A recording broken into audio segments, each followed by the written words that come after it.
Olá, tudo bem com você? Como é que você passou a sua semana? Seja bem-vindo aos Bons Frutos.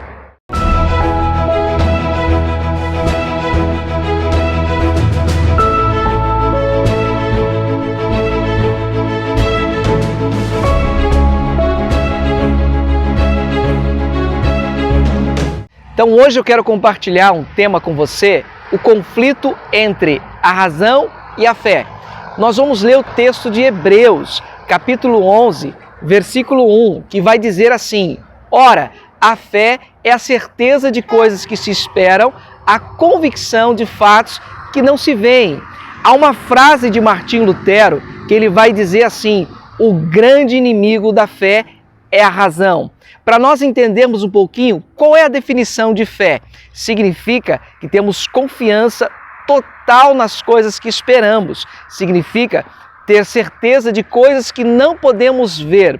Olha o que diz 2 Coríntios 5,7, visto que andamos por fé e não pelo que vemos. Então, o grande inimigo da fé vai ser a nossa vista. Por quê?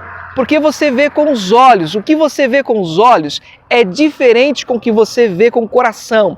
O coração tem a ver com a visão. Por isso que Martim Lutero vai dizer que o grande inimigo da fé é a razão. A razão, ela deveria ser destruída, apagada da nossa vida, arrancada dos nossos olhos, para que assim nós podemos vencer esse conflito, então, entre a razão e a fé. Sendo assim, vamos ver como que nós vencemos esse inimigo entre a razão e a fé. Primeira coisa que nós vamos ter, a fé funciona no coração. Se você não enxergar o milagre no coração, você não vai ver com os olhos. O maior inimigo da visão é a nossa vista, porque a nossa vista é o maior inimigo. Com a vista, nós olhamos com os olhos naturais. Vemos as circunstâncias negativas, olhamos a conta bancária, olhamos o laudo médico, olhamos os sintomas que há no corpo. Nós cremos mais na nossa vista do que na visão que está o coração ligado à fé. Olha o que diz a Bíblia sobre Abraão, o nosso pai na fé. Romanos 4, do versículo 17 a 21, vai dizer assim, como está escrito, por pai de muitas nações te constituí, perante aquele no qual creu o Deus que vivifica os mortos e chama à existência as coisas que não existem. Abraão, esperando contra a esperança, creu para vir a ser pai de muitas nações, segundo lhe fora dito, assim será a tua descendência. E sem enfraquecer na fé, embora levasse em conta o seu próprio corpo amortecido, sendo já de 100 anos e a idade avançada de Sara, não duvidou por incredulidade da promessa de Deus, mas pela fé se fortalecendo, dando glória a Deus, estando plenamente convicto de que ele era poderoso para cumprir o que lhe prometera.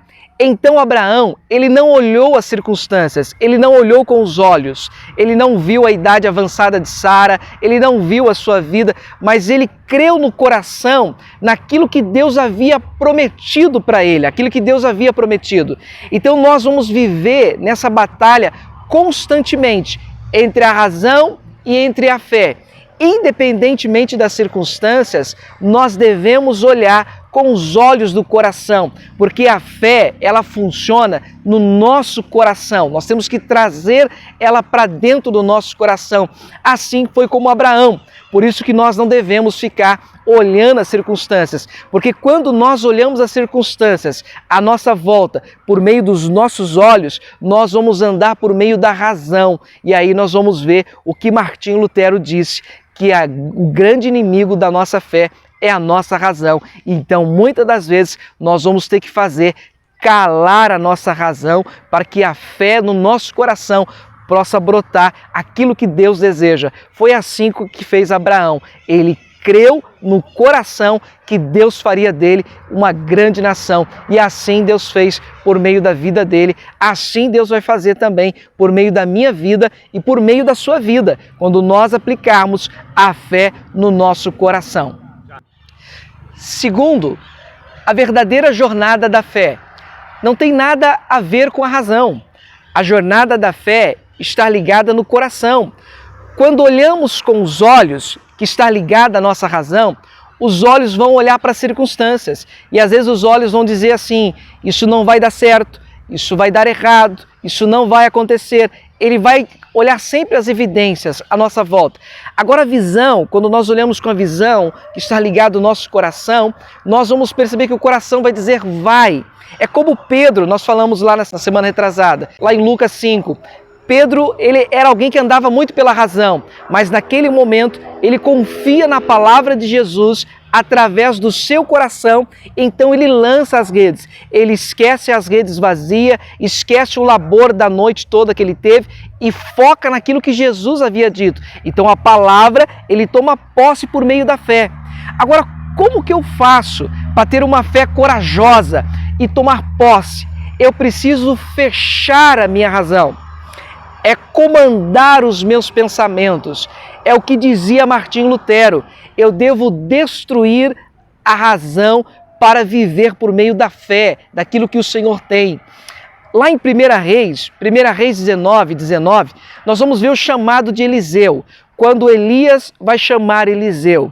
Se Eliseu fosse olhar com os olhos, ele podia olhar assim, Eliseu pertencia a uma família rica, pertencia a uma família amorosa, mas naquele momento que Elias o chama, ele então ouve a voz no coração.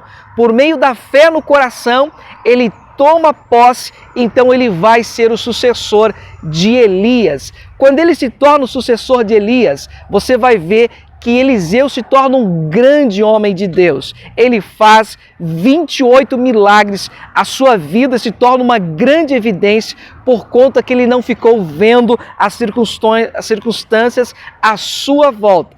Ele olhou por aquilo que o coração disse, então viveu o seu chamado e viveu coisas extraordinárias na presença de Deus. É assim que nós vamos ter uma fé corajosa, é assim que nós vamos ter uma fé que vai se apoiar das verdades que Deus tem ensinado para mim e para você. Como vencer essa batalha entre a razão e a fé? Em toda a Bíblia, os heróis da fé, eles não andavam pela razão, mas pela fé no coração. Vamos dar um exemplo. Noé, lá em Hebreus 11, 7, vai dizer assim, pela fé, Noé, divinamente instruído acerca de acontecimentos que ainda não se viam, e sendo temente a Deus, aparelhou uma arca para a salvação de sua casa, pela qual condenou o mundo e tornou-se herdeiro da justiça, que vem da fé. Noé, se Noé vai olhar as circunstâncias, olhar pelos olhos, eles nunca tinham visto chuva. Naquela época, a terra era molhada com orvalho. Noé, se fosse olhar as circunstâncias, ele não iria construir esse barco gigantesco, essa arca gigantesca para salvar a sua família. Noé, ele ouviu com a voz do coração aquilo que Deus havia falado. Há duas vozes que às vezes vai marcar eu e você. A voz da nossa cabeça, que vai dizer não vai dar certo, isso vai dar errado, e a voz do coração, que é onde que nós vamos ouvir essa voz, que as coisas vão começar a acontecer. Até mesmo para a gente receber a salvação do Senhor, nós precisamos crer no coração. Olha o que diz Romanos 10, versículo 9 a 10, vai dizer assim, se com a tua boca confessares Jesus como Senhor e em teu coração creres que Deus ressuscitou dentre os mortos, serás salvo, porque com o coração se crê para a justiça e com a boca se confessa a respeito da salvação.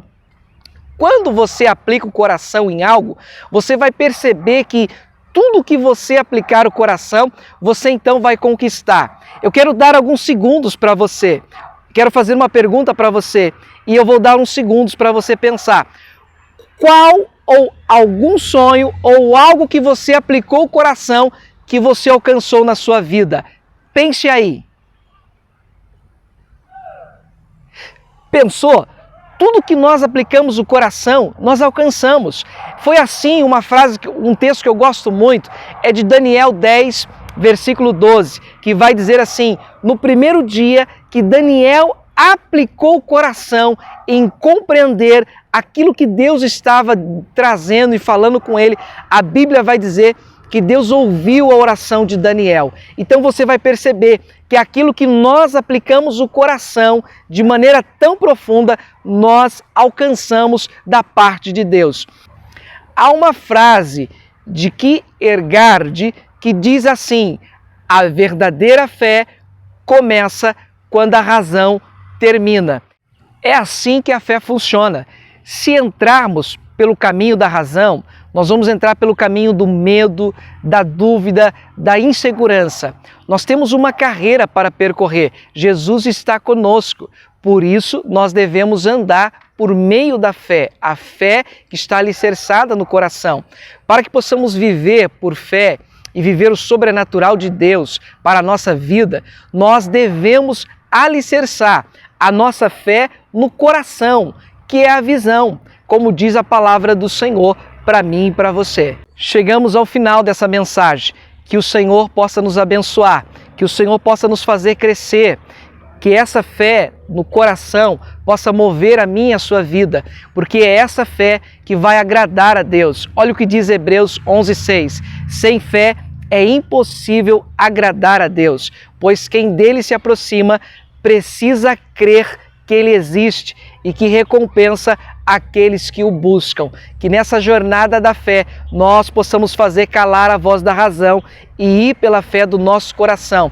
Que essa palavra possa fazer com que a minha vida e a sua vida cresça abundantemente na fé diante do Senhor. Um beijão no teu coração e lembre-se, estamos juntos até depois do fim.